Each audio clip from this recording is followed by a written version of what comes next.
गुरवे नमः। श्री चैतन्य मनोभीष्टं स्थापितं येन भूतले स्वयं रूप कदा मह्यं ददाति स्वपदान्तिकम्।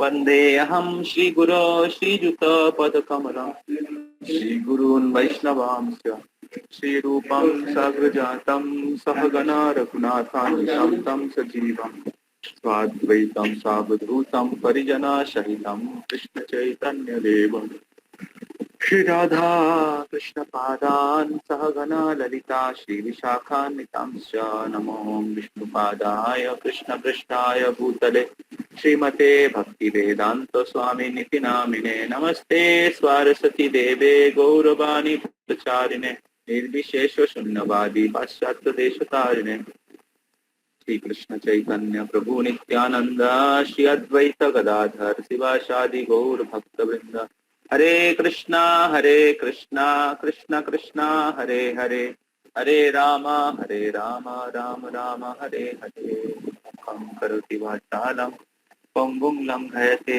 गिरिं यत्कृपातमहं वन्दे श्रीगुरुं दिनतारिणं परमानन्दमाधवं श्रीचैतन्य ईश्वरम्।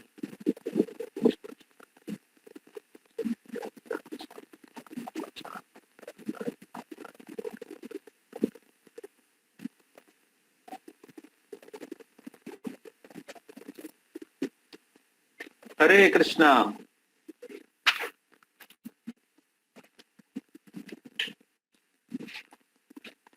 तो आज हमारे क्लास में हमारे पिताजी भी हैं, हमारे क्लास सुन रहे हैं। तो आज हम लोग उनको राधा गोविंद जी का दर्शन करने के लिए लेके गए थे और राधा गोविंद जी बहुत दयालु हैं और उनकी कृपा से वो स्वस्थ हो गए हैं। तो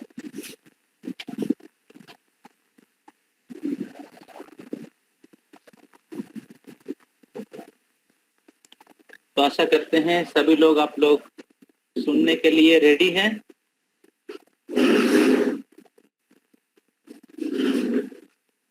यस, आपका अटेंशन है तो हम बोलेंगे, नहीं तो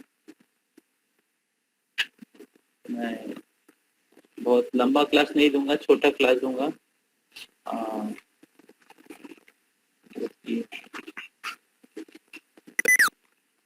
बहुत सारे चीज बाकी है, करना है। तो सभी भक्तों को स्वागत है। तो जो पॉजिटिव थिंकर बैच से ज्वाइन किए हैं, सुमन प्रभु, सूरज प्रभु और सौभिक प्रभु, और पॉजिटिव थिंकर से कौन है?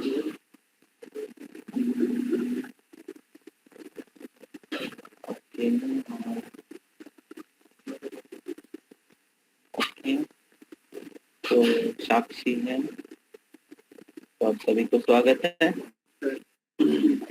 तो स्लाइड थोड़ा आगे लेके चलिए। तो लास्ट 1 तारीख 31 को भगवान जन्माष्टमी महामहोत्सव था। और पीछे जाइए, और हम लोग श्रवण किए किस प्रकार भगवान श्री कृष्ण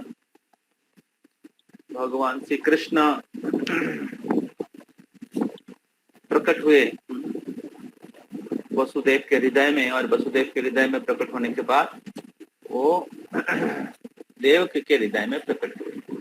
तो 7वां पुत्र के रूप में बलराम जी प्रकट हुए, और बलराम जी जोगो माया के द्वारा देवकी के गर्भ से रोहिणी के गर्भ में स्थानांतरित हुए।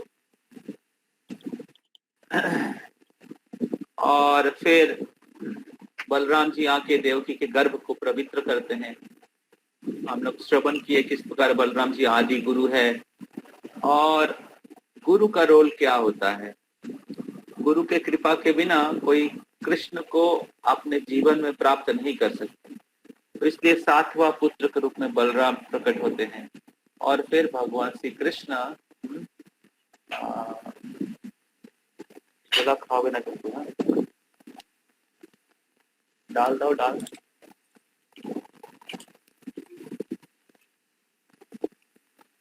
तो और फिर भगवान श्री कृष्ण आठवां पुत्र, आठवां संतान के रूप में प्रकट होते हैं। और प्रकट होने के बाद भगवान श्री कृष्ण देवकी और वसुदेव से बात करते हैं, हम लोग श्रवण किए थे। और फिर देवकी और वसुदेव भगवान की स्तुति करते हैं। और जब स्तुति करना खत्म हो जाता है तो देवकी और वसुदेव भगवान कृष्ण का अनुरोध करते कि आपके जो भगवत स्वरूप है उसको छुपा लीजिए, नहीं तो कंस को पता चल जाएगा और कंस आके आपका हत्या कर देगा। तो भगवान अपना भगवत स्वरूप जो है ऐश्वर्य भाव छुपा के अपना माधुर्य रूप में एक छोटे बालक के रूप में प्रकट हो जाते हैं। तो शोभित को थोड़ा म्यूट करिए। और फिर भगवान आदेश देते हैं कि हमें आप गोकुल लेके चलिए, गंगा जमुना के उस पार गोकुल लेके चलिए। तो मथुरा और गोकुल के बीच में जमुना जी हैं और वसुदेव के हाथ में हथकड़ी और पैर में पैर और हाथ दोनों बंधे हुए थे, चेन से बंधा हुआ था। और भगवान श्री कृष्ण बोल रहे हैं कि आप हमें लेके चलिए। और सामने जो दरवाजा थे, जो कारागार की दरवाजा 7 दरवाजा थी, सब बंद था, लेकिन भगवान उनको बोल रहे हैं कि आगे चलो। तो वसुदेव की पूरी विश्वास थी भगवान की आदेशों के ऊपर और उन्होंने उस आदेशों का जब पालन किया तो तब क्या हुआ, जब आदेशों का पालन किया तो तब क्या हुआ, उनके हथकड़ी खुल गई और आगे दरवाजा खुल गए। और जितने भी दार रक्षी थे, कारागार के जितने भी सैन्य गण थे, तो सब लोग जोग माया के द्वारा निद्राच्छन्न हो गए। और फिर वसुदेव आगे भगवान को लेके कंस के कारागार से निकल गए। तो हम लोग लास्ट वीक में चर्चा कर रहे थे कि किस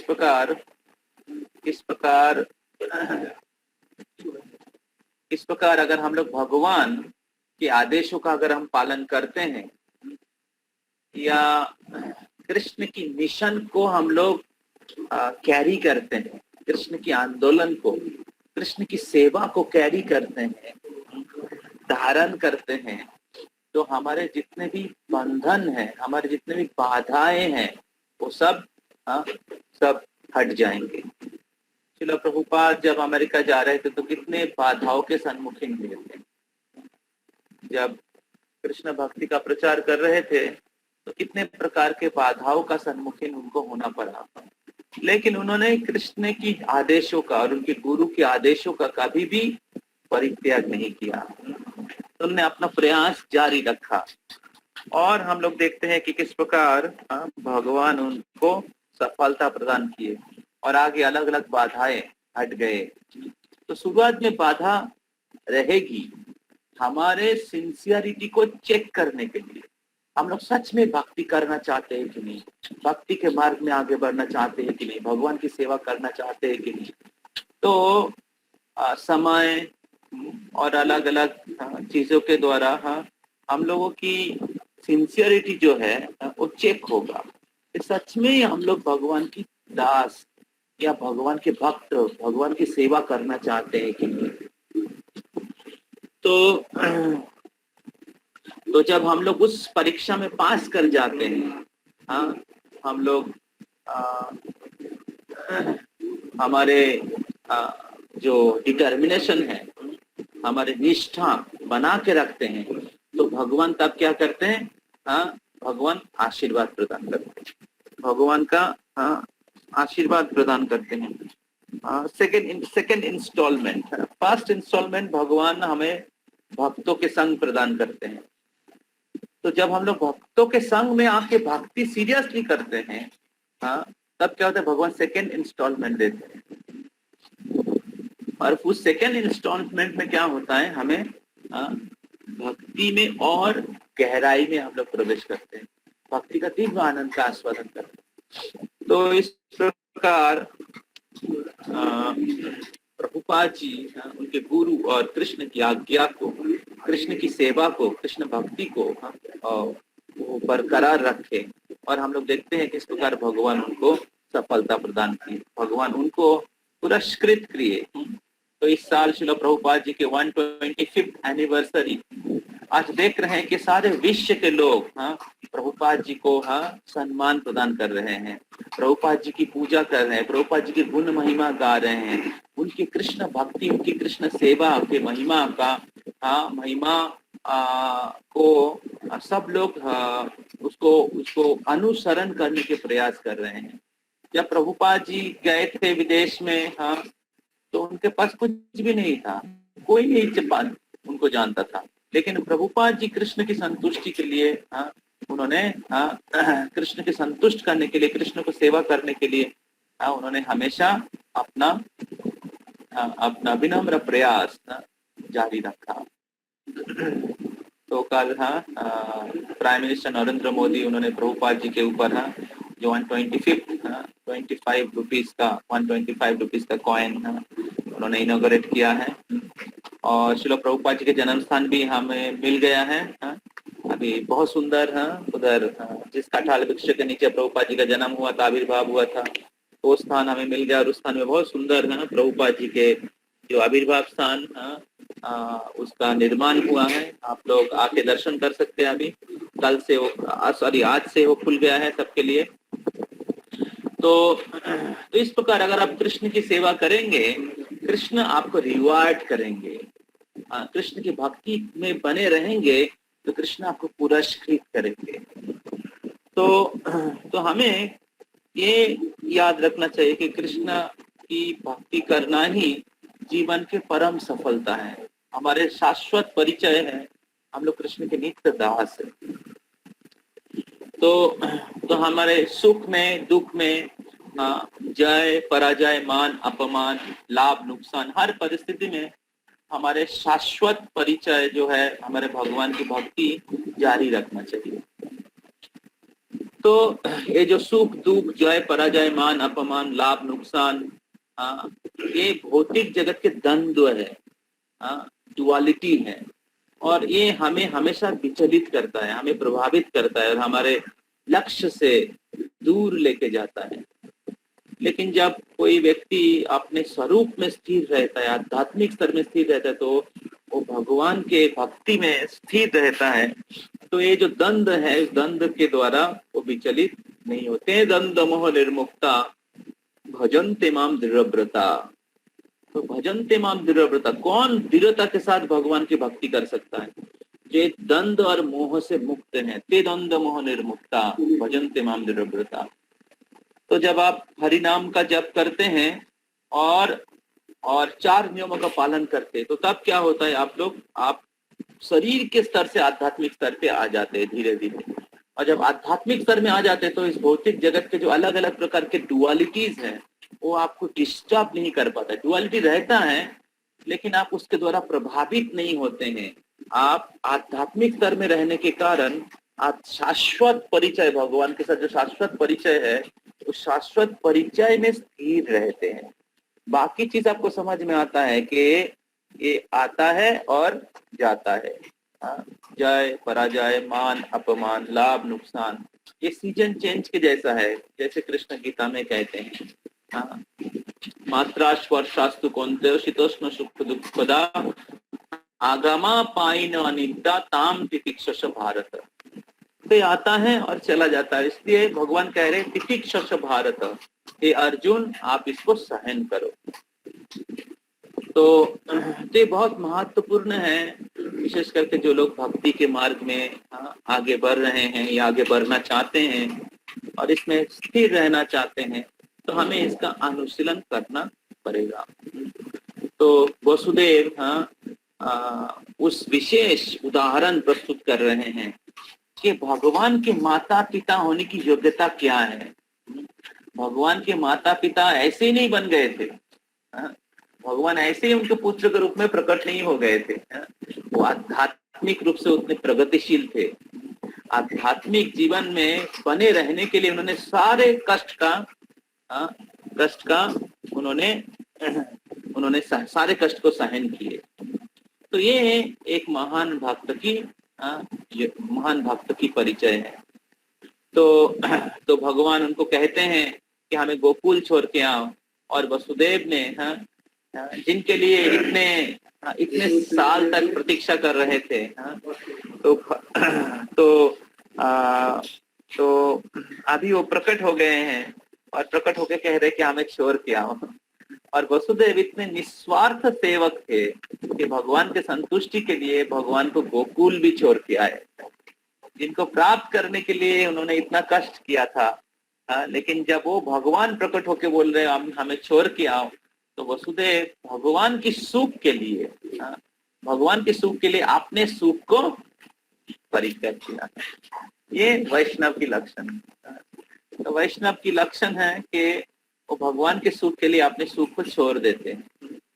तो और भगवान के सुख के लिए वो कुछ चीज ग्रहण करते हैं, और भगवान के सुख के लिए कुछ चीज छोड़ भी देते हैं। तो वसुदेव जी ने जाके नंद महाराज के घर में वसुदेव कृष्ण जो है कृष्ण भगवान को उन्होंने जब रखा, तो जैसे हम लोग चर्चा किए थे लास्ट वीक के, नंद महाराज यशोदा मैया 2 संतान का जन्म दिए थे, एक है पुत्र एक है कन्या। तो वसुदेव जी के जो पुत्र हैं कृष्ण, वो नंद महाराज के पुत्र कृष्ण के साथ एक हो गए। तो नंद महाराज यशोदा मैया कृष्ण के नित्य माता पिता है, और वसुदेव और कृष्ण उन्होंने भक्ति करके साधन करके कृष्ण को पुत्र के हिसाब से प्राप्त किए थे। तो जब कृष्ण प्रकट होने वाले थे तो नंद यशोदा गोकुल में और देवकी और वसुदेव वो मथुरा में एक ही साथ वो लोग प्रकट हुए थे। तो नंद महाराज यशोदा मैया कृष्ण के शाश्वत माता पिता है, नित्य माता पिता है। आध्यात्मिक जगत में हमेशा वो लोग रहते हैं कृष्ण के माता पिता के रूप में। और देवकी और वसुदेव इस भौतिक जगत में बहुत युग से उन्होंने तपस्या किए थे, कृष्ण और सुतपा के रूप में कृष्ण को पुत्र के हिसाब से प्राप्त करने के लिए। तो जब भगवान प्रकट हुए तो देवकी और वसुदेव की इच्छा को भी पूरी किए, उनके पुत्र के हिसाब से भी लीला किए, और नंद यशोदा के पुत्र के हिसाब से भी लीला की। ये भगवान की विशेषता है, एक साथ बहुत सारे कार्य को सिद्ध करते हैं। तो अभी देवकी और वसुदेव कृष्ण की ऐश्वर्य भाव की भक्त हैं। कृष्ण को पुत्र के हिसाब से प्रेम करते हैं, लेकिन वो ऐश्वर्य भाव में है। उनको पता है कि उनके पुत्र भगवान है, लेकिन पुत्र स्नेह भी है। लेकिन नंद और यशोदा माधुर्य रस के भक्त हैं। तो वो कृष्ण को उनका कोई ऐश्वर्य ज्ञान नहीं है। कृष्ण जो भगवान है वो उनके प्रेम के द्वारा कृष्ण की भगवत्ता ढक जाती है। और इसलिए वृंदावन के भक्त लोग कृष्ण की भगवत्ता को अवगत, कृष्ण की भगवत्ता को जोगमाया शक्ति के द्वारा कृष्ण की भगवत्ता को समझ नहीं पाते हैं, और कृष्ण को पुत्र के हिसाब से, कृष्ण को सखा के हिसाब से, कृष्ण को पति के हिसाब से प्रेम करते। इसलिए वृंदावन के जो भक्ति है और गारा है, जैसे एक उदाहरण दिया जाता है, जैसे एक डायमंड होता है, डायमंड मतलब हीरा। तो हीरा बहुत बार मक्खन अगर हीरा के ऊपर डाला जाता है तो हीरा के जो ज्योति है उसको दिखाई नहीं देता है। तो हीरा जो होता है उसको ऐश्वर्य भाव के साथ तुलना किया जाता है, भगवत्ता, कृष्ण की भगवत्ता के साथ तुलना किया जाता है। और मक्खन जो है वो वो शुद्ध प्रेम के साथ तुलना किया गया है। तो शुद्ध प्रेम के द्वारा कृष्ण की भगवत्ता ढक जाती है। कृष्ण अपने भगवत्ता को छोड़ देते हैं और नंद यशोदा के पुत्र बन जाते हैं। नंद महाराज कहते हैं कृष्ण लाला मेरा चप्पल लेके आओ, और कृष्ण क्या करते हैं, नंद महाराज के चप्पल अपने सर पे रख के दौड़ दौड़ के आते कि पिताजी पिताजी आपका चप्पल लीजिए। तो देखिए जो पूरे पृथ्वी के मालिक है स्वयं भगवान है, और उनके भक्त की नंद महाराज की चप्पल अपने सर पे रख रहे हैं। तो भगवान भक्तों की भक्त बन जाते हैं। भक्तों जिस प्रकार भगवान को प्रेम करते हैं उस प्रकार भगवान आदान प्रदान करते हैं। गीता में कहते कृष्ण ये यथा मांग प्रपद्यन्ते ताम तथैव भजामि हम, जो जिस प्रकार हमें प्रेम करते मैं उस प्रकार उनको प्रतिदान करता हूँ। इस प्रकार नंद महाराज कृष्ण की शाश्वत माता पिता हैं, जो वात्सल्य भाव से कृष्ण को प्रेम, कृष्ण की सेवा करते हैं। तो जब नंद महाराज के घर में जाते हैं वसुदेव, तो उनको नंद महाराज के पुत्र को दिखाई नहीं देता है, तो कन्या को लेके आ जाते हैं, क्योंकि वो ऐश्वर्य भाव के भक्त हैं। और नंद महाराज के जो कृष्ण और वसुदेव की कृष्ण एक हो जाते हैं। तो कृष्ण की ओरिजिनल फॉर्म जो है वो वृंदावन कृष्ण है। वृंदावन कृष्ण अपने आप को एक्सपैंड करते हैं मथुरा कृष्ण के रूप में।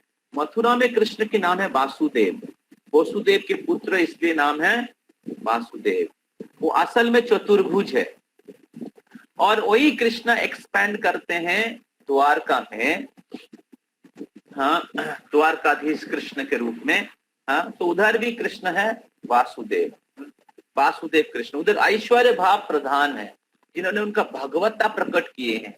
लेकिन वृंदावन में कृष्ण ने अपने भगवत्ता प्रकट नहीं किए। वृंदावन में कृष्ण नंद नंदन है, यशोदा नंदन है, उधर गोपाल है, गोविंद है, गाय चराते हैं।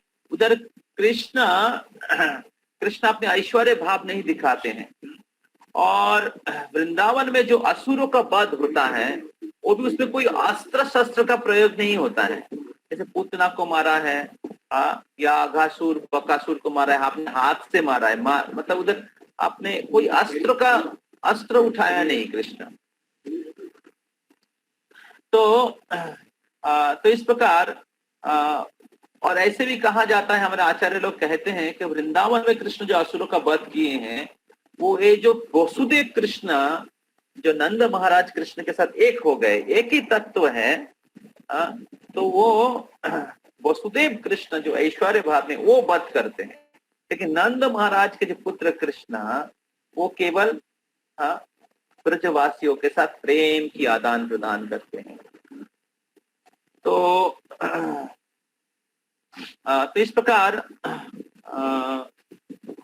कृष्ण द्वारका में कंप्लीट है, वृंदावन में मथुरा में मोर कंप्लीट एंड वृंदावन में मोस्ट कंप्लीट। तो भगवान ब्रह्मा की 50 क्वालिटीज है, 50 क्वालिटीज ब्रह्मा का है, 55 क्वालिटी शिव जी का है, और भगवान विष्णु के 60 क्वालिटी है। और कृष्ण में कितने क्वालिटी है? 64। तो 4 क्वालिटी कृष्ण में एक्स्ट्रा है जो वसुदेव कृष्ण में नहीं है। वसुदेव कृष्ण में 60 क्वालिटी है, लेकिन नंद महाराज के जो पुत्र कृष्ण उसमें 4 क्वालिटी एक्स्ट्रा है। क्या क्या 4 क्वालिटी है? पहला है उनके रूप माधुरी। कृष्ण के जो सौंदर्य है वो कोटि कंदर्प के सौंदर्य को भी हार बनाता है। कृष्ण के जो सौंदर्य है वो भगवान विष्णु के जो पत्नी है लक्ष्मी देवी उसको भी आकर्षित करता है। देखिए अरे कृष्ण तो विष्णु तो एक ही है, लेकिन फिर भी लक्ष्मी देवी जो नारायण के वक्ष विलासिनी है वो विष्णु को छोड़ के कृष्ण की रासलीला में भाग लेना चाहती है। क्यों? लक्ष्मी देवी पतिव्रता है, लेकिन पतिव्रता लक्ष्मी के भी पतिव्रता भंग हो जाता है। हाँ, तो ये कृष्ण की विशेष सौंदर्य की विशेषता है। आगे चलते स्लाइड में। हाँ, तो कृष्ण की एक स्पेशल 4 क्वालिटी है। एक है रूप माधुरी, हाँ, कृष्ण की सौंदर्य। उसके बाद है वेणु माधुरी, कृष्ण वेणु वादन करते हैं। और जब कृष्ण की 3 प्रकार की वेणु है, वेणु, फिर मुरली और है बंसी, 3। और अलग अलग जो बंसी है, हरि बोल, हरे कृष्णा, কষ্ট হচ্ছে, অসুবিধা হচ্ছে না তো? দুঃখী নাকি আমি খাওয়াচ্ছি না বলে? খুব ভালো ছিল তো, ভালো।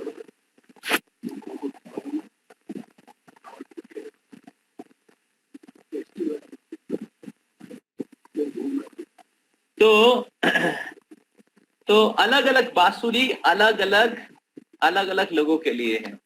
ऐसे कृष्ण के पास एक बांसुरी था कृष्ण के पास एक बांसुरी था, केवल गोपी को ही सुनाई देगा, और गोपियों के जो पति हैं उनको सुनाई नहीं देगा। तो कृष्ण बांसुरी बजाते थे और गोपियों लोग घर छोड़ के चले जाते थे और उनके पति लोगों को समझ में नहीं आता था। तो ये एक, देखिए अभी अगर मैं बांसुरी बजाऊंगा, मृदंग बजाऊंगा तो सबको सुनाई देगा। हाँ? लेकिन कृष्ण बांसुरी बजाएंगे सबको सुनाई नहीं देगा, वो जिनको सुनाना चाहते हैं उनको ही सुनाई देगा। तो इससे समझ सकते हैं कि कृष्ण भगवान है। हाँ? कृष्ण के हाथ में सब कुछ का नियंत्रण है। तो तो तो, तो नारायण या वसुदेव के जो पुत्र कृष्ण चतुर्भुज हैं, उनको देख के आप समझ जाएंगे भगवान है और हाथ जोड़ लेंगे। वो बांसुरी नहीं बजाते हैं, लेकिन वृंदावन के कृष्ण जो हैं चतुर्भुज नहीं है, द्विभुज है और बांसुरी बजाते हैं। और इसलिए कृष्ण को कोई बहुत अंतरंग भाव से प्रेम कर सकता है। जो कृष्ण की जो जो जो प्रकाश है, ऐश्वर्य भाव में है, जैसे नारायण या विष्णु या रामचंद्र को वो नहीं कर सकता, जो कृष्ण के साथ हो सकता है। तो इसलिए कृष्ण सर्वाकर्षक है। Why Krishna is Bhagavan? Because Krishna is all attractive.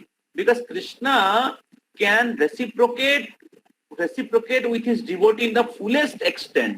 संपूर्ण रूप से कृष्ण आदान प्रदान कर सकते हैं उनके दिव्य रूप, गुण, लीला और माधुर्य के द्वारा, जो भगवान के दूसरे अवतार नहीं कर सकते हैं। और इसलिए कृष्ण सर्वोत्तम, परम पुरुषोत्तम परमेश्वर भगवान है, सर्वाकर्षक है, इसलिए उनका नाम है कृष्णा। तो वेणु माधुरी, तो उनके वेणु के द्वारा पूरे जगत को मोहित करते थे। हाँ, तो जिधर उनने तो भगवान के कोई भी अवतार वेणु नहीं बजाते, उनके हाथ में अस्त्र शस्त्र रहते हैं और अस्त्र शस्त्रों के द्वारा वो अलग अलग लोगों के साथ मतलब क्या बोलते हैं, लड़ाई करते हैं। लेकिन भगवान के कोई, कृष्ण के कोई कॉम्पिटिटर नहीं है, इसलिए वो केवल बांसुरी बजाते हैं। उनके कोई समान नहीं है, ना उनके कोई अधिक है। तो रूप माधुरी, वेणु माधुरी, देन लीला माधुरी एंड भक्त वात्सल्य। तो लीला माधुरी मतलब भगवान की बहुत विशेष लीला है। जैसे भगवान श्री कृष्ण, उन्होंने गिरि गोवर्धन धारण किया। भगवान श्री कृष्ण भगवान श्री कृष्ण कालिया के फन के ऊपर नृत्य किया। भगवान श्री कृष्ण पूतना को वध किया। तो भगवान की, कृष्ण की लीला बहुत विशेष है, अद्भुत है। जैसे पूतना की लीला में हम लोग देख सकते हैं कि पूतना को भगवान अपने स्तन पे जहर लगा के भगवान को मारने के लिए आए थे, लेकिन भगवान ने उनकी स्तन पान करने की छल में उनकी प्राण वायु पी गए थे। लेकिन लेकिन भगवान पूतना को मातृगति प्रदान किए। भगवान पूतना को मातृगति प्रदान किए। तो सुखदेव गोस्वामी, हाँ, उनको कहते हैं, सुखदेव गोस्वामी कहते हैं कि अहो बकियम स्तन काल कूटम जिघाम श्रया पाया तो पिय स्वाद्री लेवेर गतिम धात्री मुचिताम तत्वन्यम कंबा दयालुम शरणम ब्रजेमा। तो कंबा दयालुम शरणम ब्रजेमा। तो ऐसा कौन कौन मूर्ख व्यक्ति हैं जो ऐसे दयालु भगवान की शरणागत नहीं होंगे, जिन भगवान को पूतना ने जहर लगा के मारने के लिए आया था, लेकिन वो भगवान उनको लेबेर गोतिम धात्री, धात्री मतलब माता के जैसा ही पोजीशन है। तो भगवान कृष्ण ने पूतना को यशोदा के जैसे पोजीशन दिया आध्यात्मिक जगत में, जो उनको मारने के लिए आया था। तो ये भगवान कृष्ण की विशेष लीला है। उसी प्रकार ये जो कालिया थी, कालिया थे, तो कालिया एक नाग थे। सर्प का जीवन बहुत ही गिरे हुए जीवन होता है। बहुत पाप करने से, बहुत हिंसा करने से उनको सांप का जीवन प्राप्त होता है। और एक कालिया ने पूरे वृंदावन के जो जमुना के पानी को जहरीला कर दिया था, और जमुना के पानी पी के सारे गाय और क्या बोलते गोवत्सगण, उनके सखागण सब लोग अचेतन हो गए थे, अचेतन हो गए थे। लेकिन उस कालिया नाग के फन के ऊपर भगवान ने नृत्य किया। कालिया भगवान को डांसने के लिए आया था, लेकिन भगवान कालिया नाग के फन के ऊपर नृत्य किया, और इस प्रकार कालिया नाग के जो जहरीला विष था वो निकल गया। और इस प्रकार कालिया नाग के जितने भी पाप थे उनके हृदय में, उनके मन में, उनके शरीर में, सारे पाप खत्म हो गए। और जब खत्म हो गए तो कालिया नाग को समझ में आ गया ये कृष्ण कोई साधारण बालक नहीं है, ये स्वयं भगवान है। तो तब कालिया नाग ने भगवान के पास शरणागत हुए। कालिया नाग के पत्नियां भक्त थी, और कालिया नाग के पत्नियां भगवान को अनुरोध किए कि उनके पतियों को ना मारे। हालांकि कालिया ने उतनी अपराध की थी, उनको तो मृत्यु हो जाना चाहिए था, लेकिन भगवान ने उनके पत्नियों की रिक्वेस्ट उन्होंने रखा, और कालिया नाग की हत्या नहीं किए। केवल हत्या ही नहीं किए, भगवान कालिया नाग के फन के ऊपर नृत्य किए और अपने चरण कमल की चिन्ह उनके मस्तक पर छोड़ दिया। तो जिस चरण कमलों की ध्यान जोगी लोग जुग जुग तक करते रहते हैं, जिस चरण कमलों को पकड़ने की प्रयास करते ऋषि मुनि लोग और पकड़ नहीं पाते हैं, जिस चरण कमलों की सेवा लक्ष्मी देवी करने की प्रयास करती है, जिस चरण कमलों की सेवा प्राप्त करने के लिए ब्रह्मा, शिव, नारद मुनि अपेक्षा करते हैं, उस चरण कमल एक सांप को मिल गया। सोचिए, एक सांप को कैसे मिल सकता है? तो ये भगवान की विशेष करुणा है, भगवान की विशेष दया है। तो कालिया नाग इसी प्रकार से उनके पत्नियां उनके भक्त थी, और उसके कारण कालिया नाग को भी भगवान की विशेष कृपा प्राप्त हो गया। तो ये भगवान की विशेष लीला जो कृष्ण भगवान वो प्रकट किए थे, जो भगवान के दूसरे किसी अवतार इस प्रकार विशेष लीला और करुणा प्रकट नहीं किए। तो रूप माधुरी, रूप माधुरी, वेणु माधुरी, लीला माधुरी और भक्त वात्सल्य। तो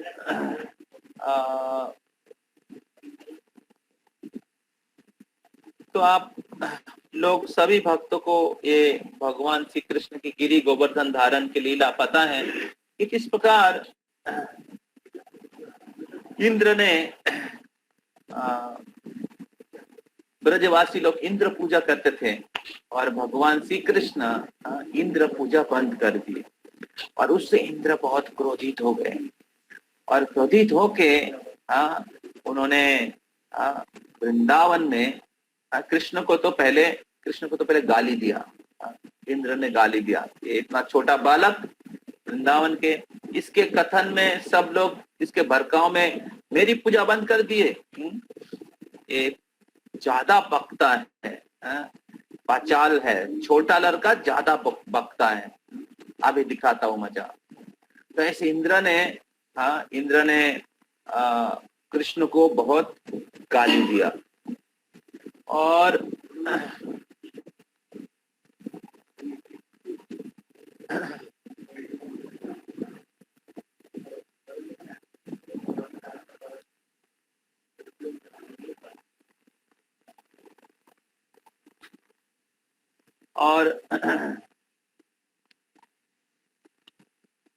और फिर इंद्र ने बहुत विशाल बरसात किया, जो बरसात प्रलय के समय होता है।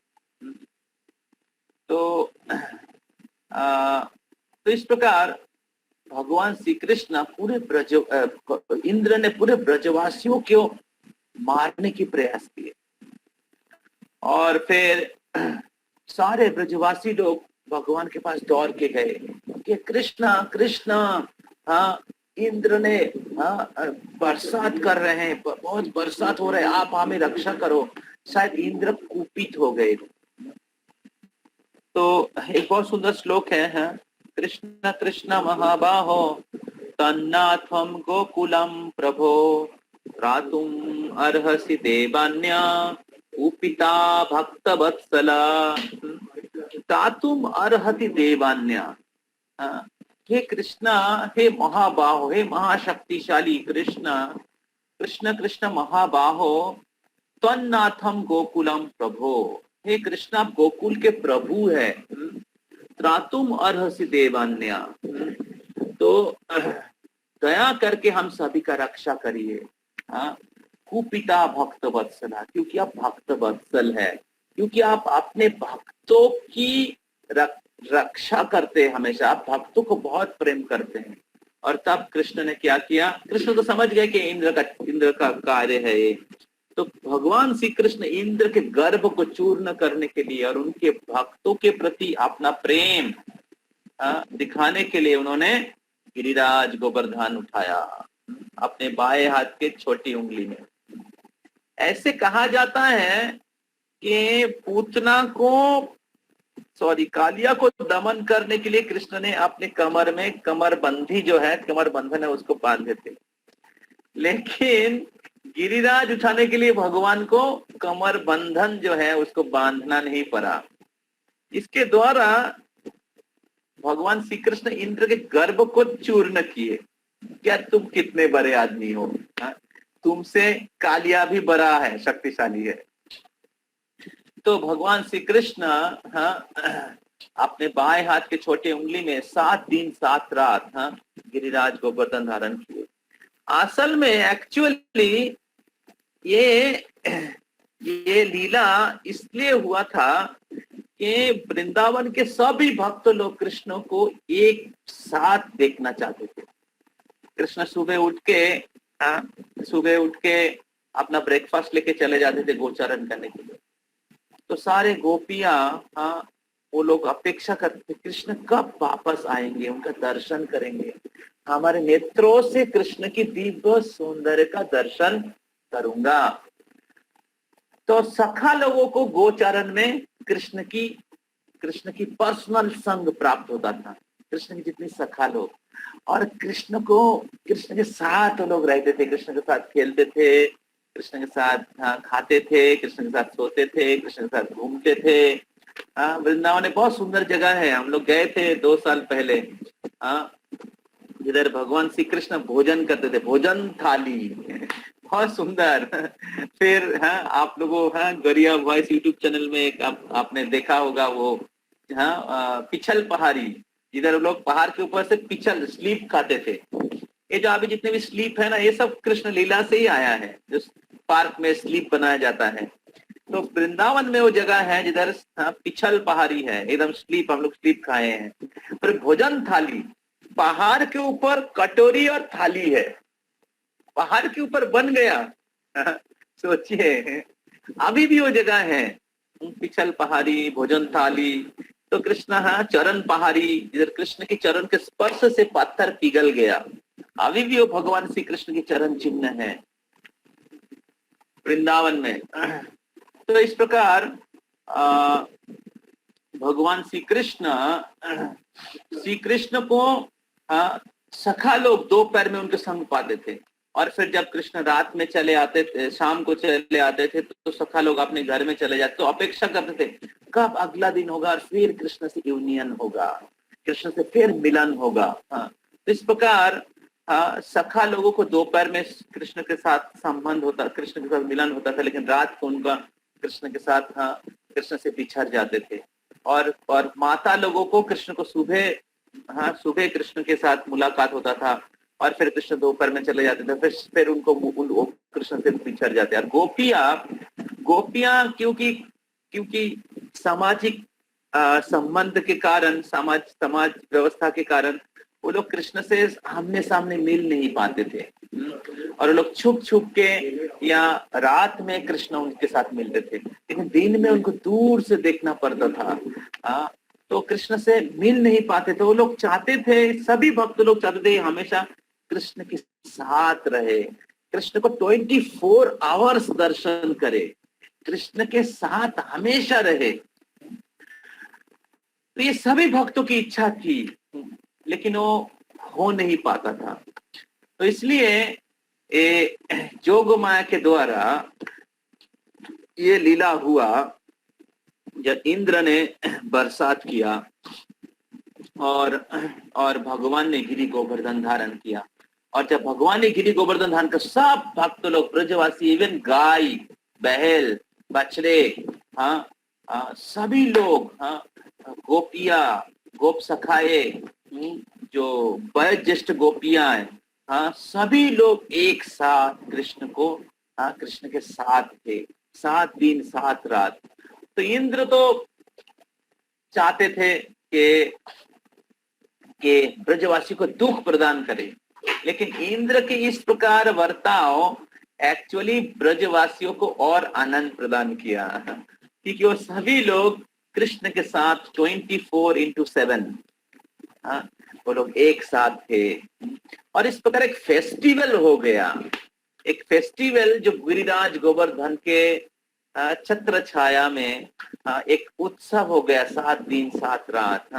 और कृष्ण से बांसुरी बजा रहे थे, और कृष्ण को केंद्र करके, जैसे हम लोग जन्माष्टमी उत्सव मनाए, पूरे दिन पूरे रात, जैसे महाराज परीक्षित 7 दिन भागवत कथा सुनते गए, उनको भूख नहीं था, प्यास नहीं थे, और उनको वो बोल रहे थे और सुनाइए। ये है कृष्ण कॉन्शियसनेस।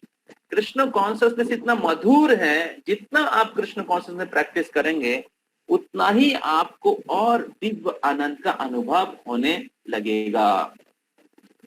तो इस प्रकार कृष्ण उनके भक्तों को दिव्य आनंद प्रदान किए, और उनको जो इच्छा थी कि कृष्ण को दर्शन करने की, कृष्ण को प्राप्त करने की, कृष्ण के साथ रहने की, कृष्ण के साथ रहने की, वो कृष्ण उनको प्रदान किए। और एक लीला है, इस लीला में ब्रह्मा जी, इस लीला में इंद्र ने कृष्ण के साथ कृष्ण को क्रोध किया था, कृष्ण।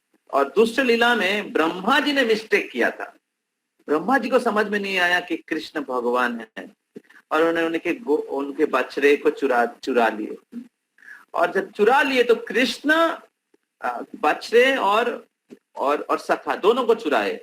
तो कृष्ण ने क्या किया, अपने आप को बछड़े और सखा के रूप में विस्तार किया, और ब्रह्मा जी वापस आए देखने के लिए, कहा देखता हूँ जाके कृष्ण अभी क्या करते हैं।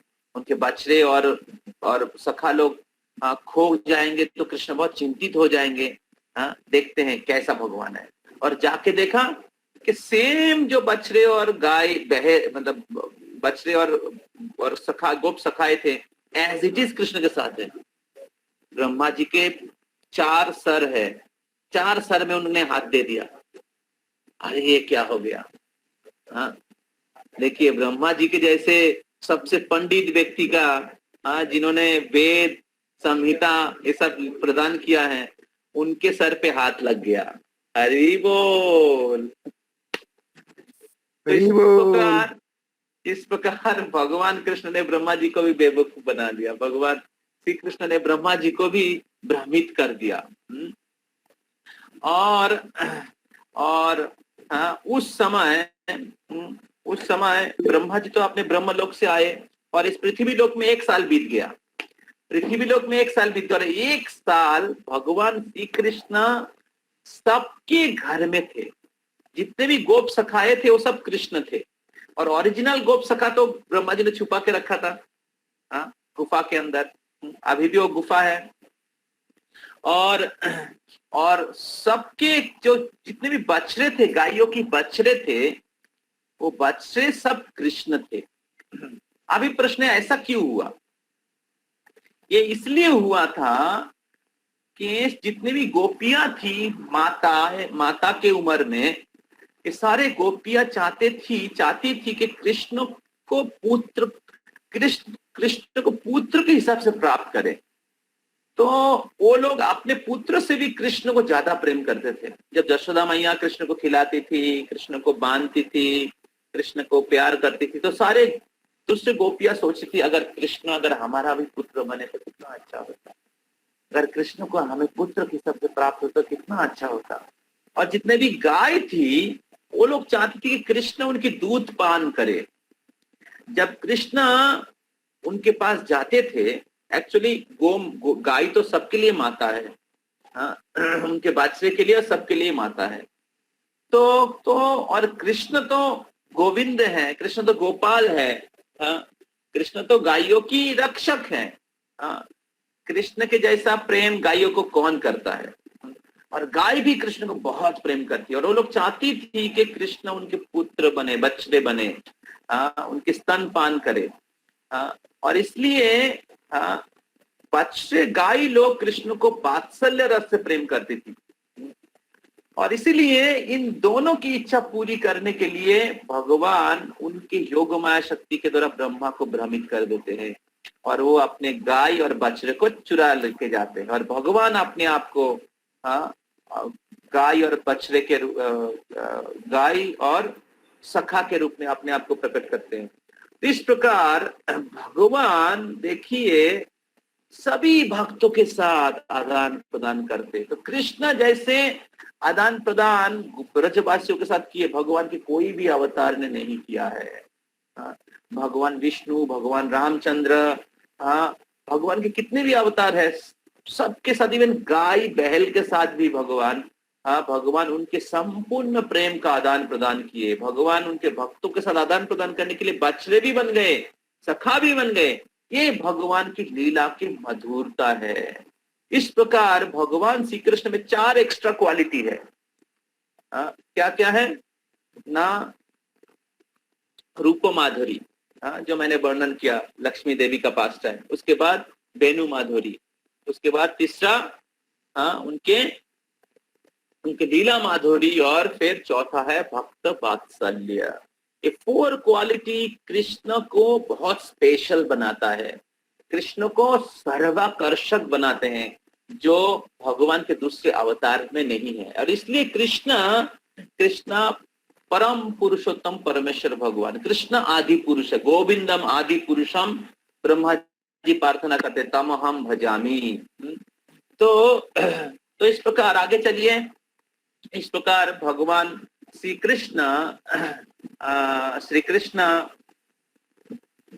वृंदावन में अनेक लीला प्रदान अनेक लीला किए।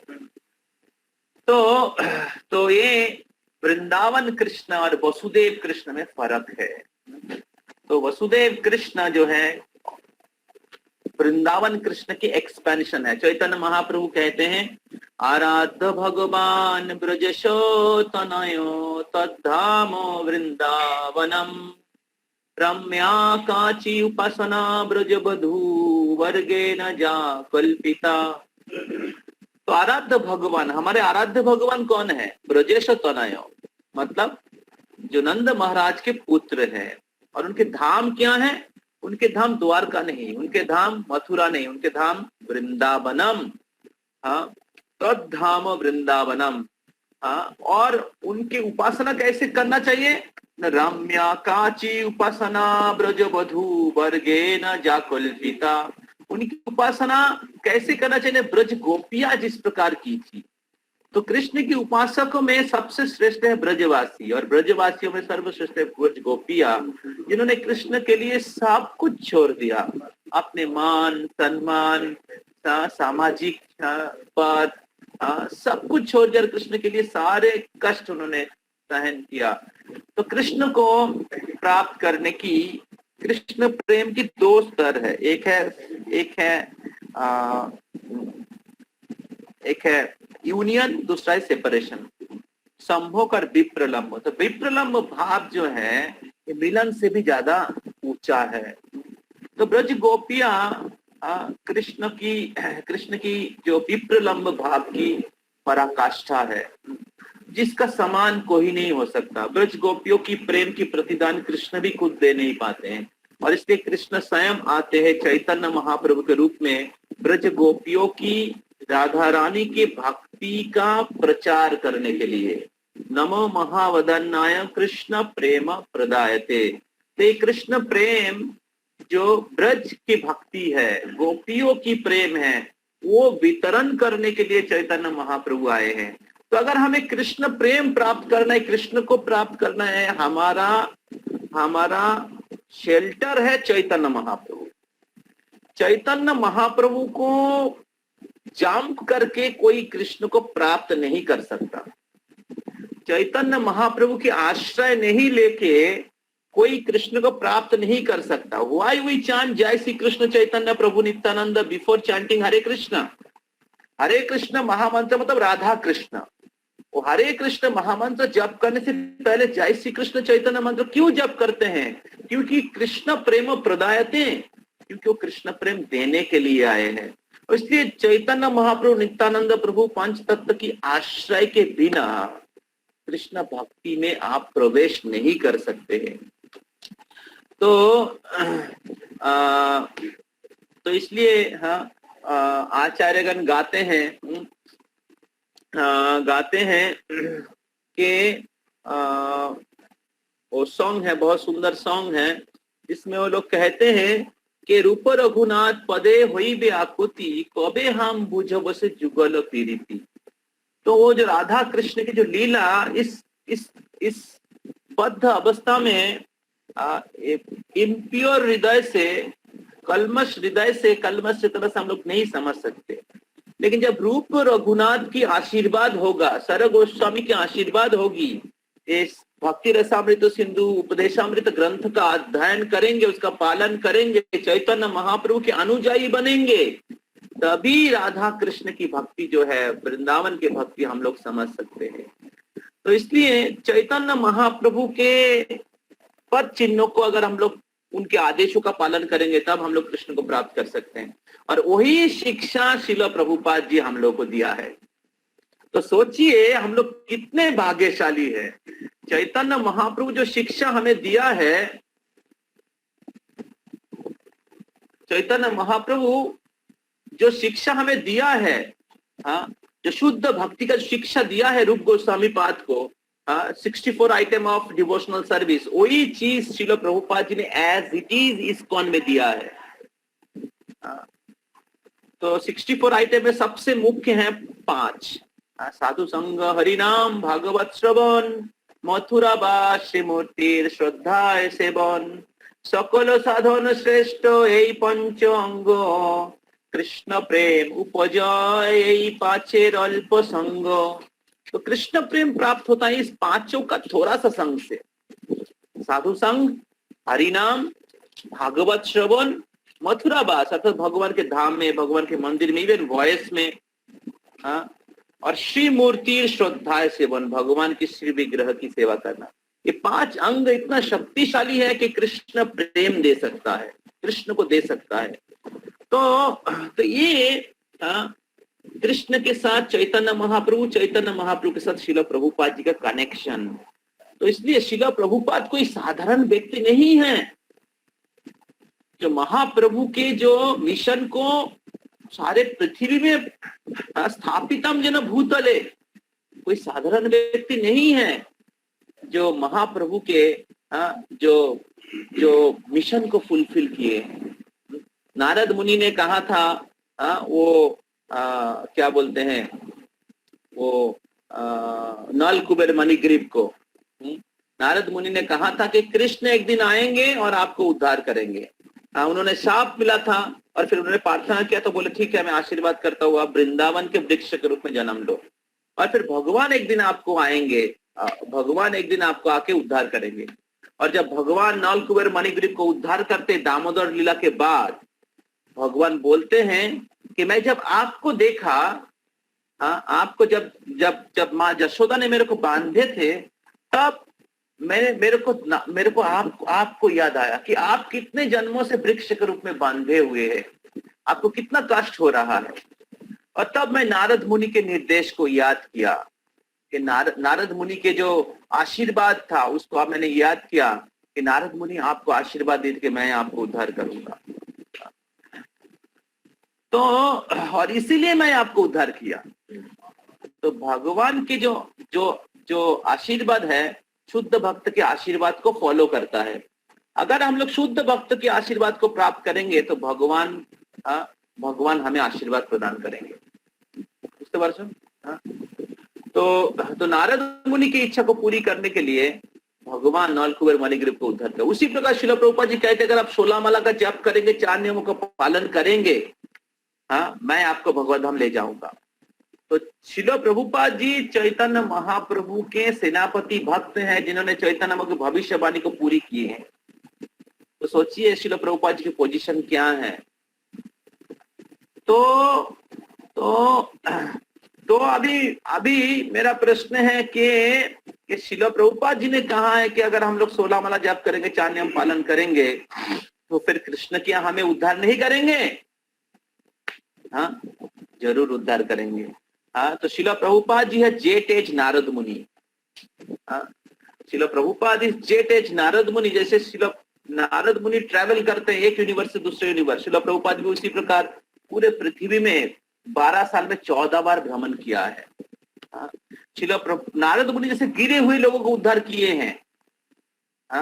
नारद मुनि, मृगारी, रत्नाकर, ऐसे बहुत गिरे हुए सांप, इनको उद्धार किया। उसी प्रकार श्रील प्रभुपाद जी सारे विश्व में हिपी लोगों को, गिरे हुए से गिरे लोगों को उन्होंने उद्धार किया। नारद मुनि जैसे वैदिक ज्ञानों में बहुत पारंगत है, उसी प्रकार श्रील प्रभुपाद जी भक्ति वेदांत, उनके जो बुक्स हैं, उनका जो नॉलेज है, उनका जो परपोर्ट है, लोगों के हृदय को भेद करके जाता है। तो इस प्रकार श्रील प्रभुपाद जी नारद मुनि के प्रतिनिधि हैं, नारद मुनि के अनुयायी हैं, और चैतन्य महाप्रभु के सेनापति भक्त हैं, उनके मिशन को फुलफिल किया है। तो इस प्रकार अगर हम लोग श्रील प्रभुपाद जी के आदेशों का पालन करेंगे, जो चैतन्य महाप्रभु के दिया हुआ है शिक्षा है, तो हम लोग भी कृष्ण के धाम में, कृष्ण के लीला में, कृष्ण की सेवा में प्रवेश कर सकते हैं। जो जीवन के चरम सफलता, इस दुनिया में हम सभी लोग दिव्य आनंद और प्रेम की तलाश कर रहे हैं, वैसा रिलेशनशिप ढूंढ रहे हैं। लेकिन इस दुनिया में हर रिलेशनशिप जो है ईर्ष्या, देश, सेल्फिशनेस में भरा हुआ है। अगर कृष्ण सेंटर में नहीं है तो कोई भी संबंध में वो सुख और आनंद या रस नहीं है। तो इसलिए हमें कृष्ण को प्रेम करने की कला को सीखना चाहिए, जो चैतन्य महाप्रभु और उनके अनुयायी गण हमें सिखाए हैं। तो थोड़ा आगे चलते हैं। हमारा टाइम अप हो गया है। तो तो इसलिए चैतन्य महाप्रभु हमें भक्ति योग की पद्धति हमें सिखाया है। हाँ, और इस भक्ति योग जो है, जो भक्ति का जो 64 अंग है उसमें मुख्य 5 हैं, या भक्ति के 9 अंग हैं। श्रवणम कीर्तनम विष्णु स्मरणम पाद सेवनम, उसमें मुख्य है श्रवण कीर्तन, भगवान के नाम का जप और कीर्तन करना। तो इसलिए इस भक्ति को सीरियसली लीजिए और चैतन्य महाप्रभु की कृपा का पात्र बनिए। और चैतन्य महाप्रभु और श्रील प्रभुपाद जी के कृपा, उनके आदेशों का, उनके जो स्टैंडर्ड है अगर पालन करेंगे, अब इसी जीवन में इसी जीवन में गोलोक वृंदावन जा सकते हैं। हरे कृष्णा कृष्ण कृष्ण हरे हरे, हरे राम राम राम हरे हरे। और इसी प्रकार से ही हम लोग जन्माष्टमी उत्सव पालन कर सकते हैं हमारे डेली लाइफ में। अगर हम लोग इसको पालन करेंगे तो डेली हम कृष्ण हमारे जीवन में प्रकट होंगे, कृष्ण के साथ हमारा जो संबंध है उसका अनुभव कर पाएंगे। तो ये जो जन्माष्टमी उत्सव है बहुत ही सुंदर समय है। श्रील प्रभुपाद जी का आविर्भाव तिथि बहुत सुंदर समय है। तो हम लोग अगले रविवार को हम सभी भक्त लोग अलग अलग क्लासेस में हम लोग श्रील प्रभुपाद जी के आविर्भाव तिथि सेलिब्रेट करेंगे। तो सभी भक्तों से निवेदन है आप लोग प्रभुपाद जी के ग्लोरिफिकेशन लिखिए, और ग्लोरिफिकेशन लिख के आप संडे क्लास में आप लोग आपका ऑफरिंग जो श्रील प्रभुपाद जी के बैच पूजा ऑफरिंग दे सकते हैं। तो हम लोग दो बैच में डिवाइड कर देंगे सारे ग्रुप्स को, जो 4-5 ग्रुप है उसको 2 बैच में डिवाइड कर देंगे और आपको बता देंगे आपका टाइमिंग क्या है, तो कौन सा बैच का कौन सा टाइम में होगा।